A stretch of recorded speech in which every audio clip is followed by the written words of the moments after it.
Radio Sucesos 101.7 FM presenta su noticiero Sucesos con Milton Pérez y Verónica Larrea. Un periodismo libre para una democracia plena. Los hechos y las opiniones de los sucesos que marcan nuestro tiempo.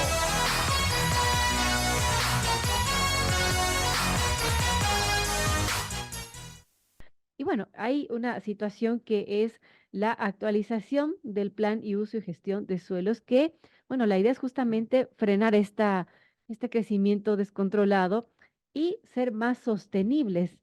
Así que ya Quito tiene para los próximos 3 años aprobado este famoso PUGS, este Plan de Uso y Gestión de Suelo, que será un instrumento de planificación y ordenamiento territorial que permitirá tener un desarrollo más sostenible, enfocado en el bienestar colectivo, el incentivo del uso del espacio, que ya está urbanizado y la protección de las áreas rurales, su patrimonio natural, ecológico y suelos cultivables. Justamente el viernes, el Consejo Municipal, Consejo Metropolitano, aprobó en segundo y definitivo debate esta actualización del componente urbanístico PUCS.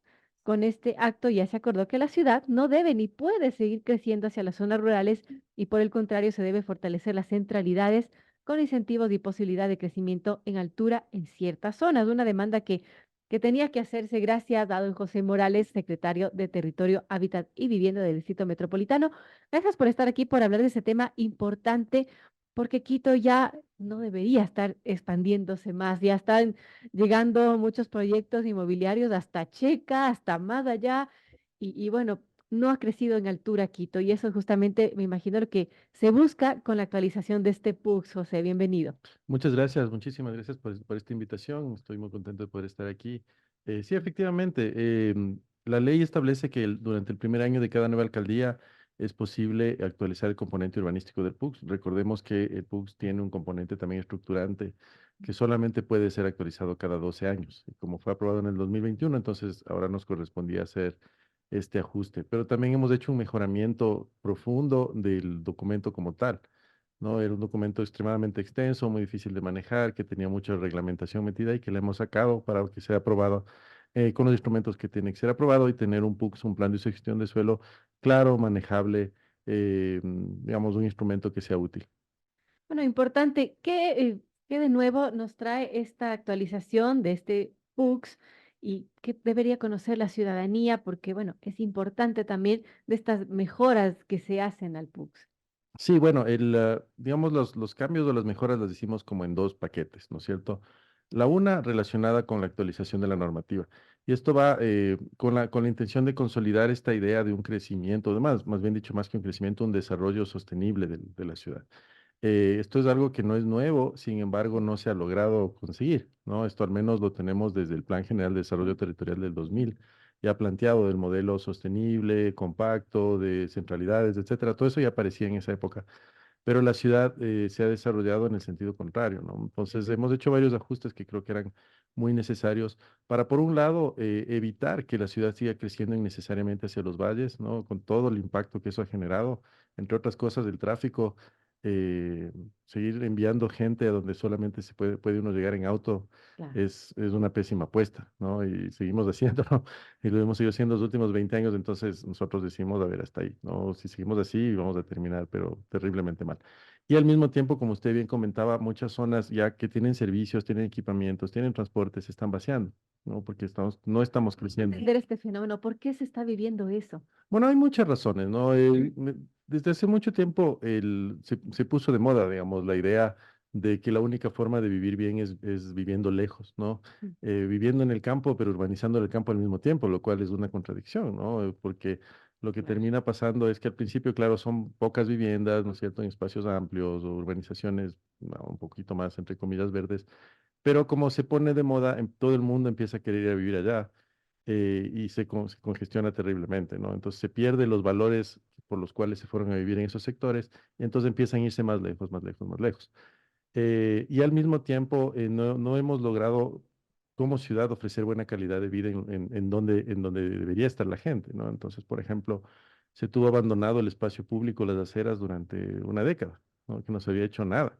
Eh, incluso la inseguridad y demás que obviamente ha venido Ujú. aumentando con los años. Pero también la manera en la que se había diseñado la normativa era tan compleja que realmente incluso desde el sector inmobiliario, solo ciertas, digamos, empresas muy grandes podían darse el lujo de utilizar esa normativa, ¿no? Porque tenían el músculo financiero, administrativo y demás para hacerlo. Y todo el resto del sector realmente era tan complejo que le salía mucho más fácil comprar suelo barato en las zonas rurales, hacer unas 10 20 casitas y listo, ¿no? Claro. Entonces eso también hemos simplificado muchísimo, hemos mejorado las posibilidades de también acceder a los mecanismos para crecimiento en altura, Ujú. para que también se pueda diversificar y también lo hemos hecho en varias partes de la ciudad, porque ahorita está muy concentrado en un solo sector, lo cual lo hace también mucho más caro. Entonces hemos abierto la posibilidad, incluso generado ciertos incentivos para que se lo pueda hacer en zonas en las que conviene que pase. No, también en esta actualización del PUC, José, entiendo que se modifican el límite de pisos que deben tener las edificaciones, se aumentan en este caso. En algunos sectores sí, hemos hecho un análisis de dónde sí, vemos lo que se suele llamar la capacidad de carga del suelo, ¿no? En donde sí es posible tener mayor densidad poblacional, porque finalmente crecer en altura significa tener más gente, ¿no? Entonces, en donde sí es posible, que no es solamente un tema de que se les pueda dar servicios de agua de agua, principalmente el saneamiento no es tan complejo, el agua en estos sectores no es complicado ampliar en caso de que incluso se necesite. Sale muchísimo más barato hacer una ampliación de estos servicios en zonas consolidadas que seguir yéndose lejos, ¿no? Claro. Cuesta casi 3 veces más. Si seguimos urbanizando Puembuicheca, nos sale muchísimo más caro que mejorar los servicios, por ejemplo, en la Mariscal o en la Belisario Quevedo o en la Magdalena, ¿no? Claro, ya tiene Eh, infraestructura instalada. infraestructura instalada es mucho más fácil ampliarla si es que fuera el caso, ¿no? Mejorarla y demás. Pero también hay sectores en los que no solamente hay una buena provisión de transporte público, ¿no? Por eso hemos priorizado sobre todo las zonas alrededor de las estaciones del metro, sino también zonas en las que sea caminables, ¿no? Es decir, que uno pueda tener distintas opciones de movilizarse, que no necesariamente sea en auto. Entonces, eh, mm, concentrar más población en Checa o en Puembo o en zonas altas de la misma meseta, por ejemplo, digamos, la Quiteño Libre Ujú. o el mismo bosque, ¿no? Que es un caos, no tiene sentido. Entonces dijimos, a ver, tenemos que concentrar la gente en donde la gente le podamos ofrecer a las personas una mejor calidad de vida en todo sentido, ¿no? Y que puedan, poco a poco, podamos ir consolidando esta gran idea que viene rondando en el mundo del urbanismo, que es la ciudad de los 15 minutos, ¿no? Para Que que tengas finalmente... todo a 15 minutos de distancia. Exactamente, que uno puede llegar a todo. Y yo lo he vivido personalmente. Yo viví un buen tiempo, como 10 años en la zona de la República de Salvador. Y realmente era tal cual, o sea, terminé vendiendo mi auto, ¿no? Y yo, de hecho, no tengo auto, ¿no? Siempre me moví en bus, me moví a pie, podía moverme en bici, siempre pongo de ejemplo, podía darme el lujo de hacer las compras navideñas del 24 de diciembre a las 12 del mediodía, ¿no? Porque me iba caminando, entonces no tenía ningún problema, no tenía que pensar en parquear, nada. Uno podía irse al cine, podía irse a hacer compras, lo que sea, ¿no? Pero claro, termina siendo una zona muy privilegiada en eso, pero el resto de la ciudad no funciona así. Entonces, obviamente, sin necesidad de repetir tal cual, pero cómo podemos generar Ujú. una dinámica similar en distintas partes de la ciudad, eh, aprovechando el metro, ¿no? Porque el metro realmente ha revolucionado para bien la manera en la que nos movemos. ¿Cómo cree que ha cambiado y va a cambiar el metro en la vida de la gente? Bueno, yo creo que desde el día uno, ¿no? Yo lo utilizo muchísimo y claro, yo lo utilizo como transporte, pero también con ojo de urbanista, entonces uno siempre está como viendo, ¿no? Ujú. Uno está permanentemente observando, es un poco el daño que nos hacen en la universidad, uno no puede no estar trabajando permanentemente. Y yo estoy siempre fijándome cómo la gente ha mejorado en muchos sentidos, ¿no? Por ejemplo, la cantidad de personas de la tercera edad, por ejemplo, que pueden utilizar un transporte seguro, cómodo, accesible, perdón, eh, sin tener que sufrir todo lo que se sube el momento de tener que subir las gradas de un bus, por ejemplo, ¿no? Y estar ahí apretados y todo lo demás. La gente va con bebés, se va a pasear al centro histórico, pero sobre todo a mí me llama mucho la atención ver cómo se mueven los trenes que vienen desde el sur o van hacia el sur en las mañanas y en las tardes, ¿no? O sea, la cantidad de gente que va. Y se han hecho encuestas en las que, por ejemplo, hay gente que vivía en el sector de Solanda, ¿no? Ujú. Pero trabaja en el sector de la Carolina y que, claro, era tan complicado ir en bus que se terminaron comprando un carrito, pero tenían que aguantar una hora de tráfico o más. Y de Y ahí ahora, parquearse y y de todo de lo que parquearse y todo lo cabe. demás, y con el miedo que le roben el carro, ¿no? Yo qué sé, Claro. ¿no? Y ahora toda esa gente ha dejado el carro en la casa y que le resulta largo, más cómodo, más rápido, y solamente tener que pasar muchísimo menos tiempo en tráfico ya es mejora de calidad de vida, ¿no? Por Porque supuesto. uno pasa más tiempo con su familia o tiene más tiempo para uno mismo y eso es invaluable. Bueno, hablando del PUC, volvamos al tema, José.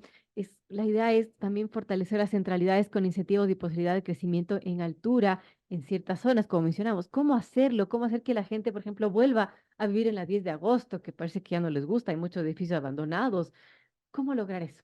Bueno, el PUCS lo que establece son algunos mecanismos, ¿no? Entonces, no solamente permitió subir o dio más posibilidad de crecer en altura, sino que en zonas en las que se han ido abandonando, nosotros hemos establecido posibilidades de que la edificabilidad se compre más barata, ¿no? Hay ciertos descuentos a lo que se llama la concesión onerosa de derechos en zonas en las que nos conviene, digamos, y no hay mucho interés inmobiliario ahorita y quisiéramos que el interés inmobiliario se vaya para allá. Es decir, preferimos mil veces que hagan un par de edificios, por ejemplo, en la zona entre la Orellana y la Colón, en donde hay un montón de suelo, que es además parqueadero, Ujú. pero mil veces que hagan ahí y propiciar que lo hagan y facilitarles la vida a que sigan haciendo casitas en Checa, ¿no? O sea, es muchísimo más conveniente para la ciudad. Pero también estamos trabajando en varios otros mecanismos adicionales, ¿no? Por ejemplo, venimos desde el año pasado trabajando muy de la mano con todo el sector de la construcción, mejorando toda la norma de arquitectura y urbanismo, las famosas reglas técnicas de arquitectura y urbanismo, que habían estado generando muchos problemas, ¿no? Entonces, venimos con ellos en varias mesas de trabajo, hicimos ya un primer ajuste el año pasado y en este mes vamos a tener ya una nueva versión también. Con reglas que se adecúen mucho más a lo que nos interesa, ¿no? Entonces, por ejemplo, hemos discutido mucho sobre el tema de los parqueaderos, ¿no? Si hay zonas que están muy servidas con transporte público, ¿para qué seguimos exigiendo tantos parqueaderos? Porque no todo el ¿No? mundo quizás usa el transporte público, ¿no? Sí, o sea, hay que dar obviamente el número de parqueaderos, pero lo tradicional ha sido tener al menos dos por departamento, ¿no? Por ejemplo. Pero cuando uno entra a cualquier edificio de la zona de la Carolina, ¿no? No, el 30% estará ocupado en el mejor de los casos. Nunca está lleno. Entonces, eso lo hemos estado viendo con ellos, Ujú. obviamente no con la intención de que la gente se quede desprovista de parqueadero, ¿no? Sino que hay, por ejemplo, mucha gente que vive ahí y que realmente no utiliza auto, ¿no? Entonces, ajustarnos también un poco a la realidad, a las necesidades del sector, pero por supuesto, garantizando siempre la mejor calidad de vida posible dentro y fuera de los edificios, ¿no? Importante. Amigos, 7:39 conversamos con José Morales, secretario de Territorio, Hábitat y Vivienda del Distrito Metropolitano de Quito. Respecto al plan de uso y gestión de suelo, tenemos un comentario de un amigo oyente que dice, bueno, ¿por qué no hacer estas actualizaciones, estos cambios más ambiciosos? Dice, la mancha urbana de Quito sigue expandiéndose muchas veces de manera ilegal y no hay suficiente control municipal para impedirlo. ¿Por qué no simplemente dejar que se crezca más en altura? Por ejemplo, en Cumbayá no han dejado este crecimiento máximo edificaciones residenciales de 3 pisos. El resultado es que está, como mencionamos, llegando hasta Pueblo y Checa, ¿no? Bueno, pues, a ver, yo creo que también en el tema de Cumbayá y Tumbaco, sí hemos hecho algunos ajustes en zonas, hemos también planteado centralidades, sobre todo en Cumbayá, con distintos ajustes normativos, no solamente el tema de altura, pero tampoco podemos lanzarnos a tener rascacielos en Cumbayá, no tiene ningún sentido, ¿no? Porque Cumbayá se desarrolló con este modelo basado en el auto particular y ya con la carga que tiene ahorita está colapsado. Entonces le colapsaríamos el triple, ¿no? Y pensar en sistemas de transporte público en Cumbayá, Tumbaco, Los Chillos es muchísimo más complicado que hacerlo acá arriba, ¿no? No Claro. solamente la conexión de los valles hacia la meseta, sino incluso la movilidad ahí dentro. O sea, si cualquier persona que vive en los valles sabe que no puede irse a la tienda si no saca el carro, lo cual es una locura, pero desgraciadamente fue así como se lo desarrolló, ¿no? Claro. Tenemos otra pregunta de otro amigo oyente. Dice, los PUAE, proyectos urbanísticos arquitectónicos especiales, han resultado herramientas interesantes para promover el desarrollo importante de proyectos en la ciudad. Después de ver su éxito, ¿por qué no modificarlo para que más predios puedan sumarse? Bueno, lo que pasa es que los PUAEs eran una figura que existía previo al 2016, ¿no? En el 2016 se aprobó la Ley Nacional de Suelo, ¿no es cierto? La famosa LOTUX, que estableció una evolución de los PUAEs. Los PUAEs eran una figura que se creó solamente en Quito, ¿no? No existía en el resto del país. Y los PUAEs ahora son reemplazados por los planes parciales y las unidades de actuación urbanística. Entonces, que tienen ya unas reglas de juego muchísimo más claras y unos mecanismos de gestión muy claros que los PUAEs no tenían. Cuando uno ve las ordenanzas de los PUAEs, no hay un PUAE que se parezca al otro y en algunos casos ha generado más problemas que ventajas, ¿no? Entonces, más bien le apostamos a los planes parciales de las unidades de actuación en las que está claramente además predefinidos ya en el plan. Bueno, importante entonces, ¿qué tan optimista podemos ser de estos cambios, de estas actualizaciones que se da al plan de uso y gestión de suelo, José? Y si es que hay la posibilidad de que las personas que están escuchando nos quieran aportar, sugerir cambios para los próximos PUC, ¿cuándo podría hacerse o cómo podría hacerse? Bueno, la ley establece que los planes de uso y gestión de suelo en su componente estructurante solamente se pueden ajustar cada 12 años. Y el componente urbanístico solamente durante el primer año de cada administración de alcaldía, O sea ¿no? que ahorita ya, Ahorita está lo que está, ¿no? Pero sin embargo, no se olviden que no es solamente el PUC, ¿no? Hay muchas otras herramientas. Y es justamente por eso que había varias herramientas que no deberían haber formado parte del PUC, pero se los había aprobado así en el 2021, que más bien las hemos sacado. Por claro. ejemplo, todo el tema de los estándares urbanísticos, el catálogo de actividades económicas, que a la final todo eso va junto cuando uno quiere hacer una inversión de cualquier tamaño, no Ujú. sea una edificación grande o quiero ponerme un negocio, ¿no? Todo eso va de la mano. Entonces, en las otras herramientas sí vamos a seguir trabajando y mejorando, pero ya la norma específica, ¿no es cierto? La normativa urbanística ya no se la puede cambiar de aquí hasta la próxima alcaldía. Bueno, importante igual conocer esto que se ha logrado, estos cambios que se han actualizado también en este año, en este primer año de administración del alcalde Pavel Muñoz. Vamos a estar expectantes de cómo se va a fortalecer justamente la sostenibilidad y que la ciudad ya no siga expandiéndose en lo rural, ¿no? Sino que también crezca en altura. Sí, sí. Gracias. Sí, perfecto. O sea, nosotros estamos muy contentos con haber aprobado el plan. Nos parece que tanto para el municipio como para la ciudadanía es importantísimo tener las reglas de juego claras, ¿no? Eso es algo que se había perdido también y ahora tenemos algo muy claro, ¿no? Con eso jugamos. A algunos no les gustará, a otros sí les encantará, normal. Pero nosotros pensamos que ya el hecho de tenerlo así muy claro y muy establecido ya es un paso gigantesco.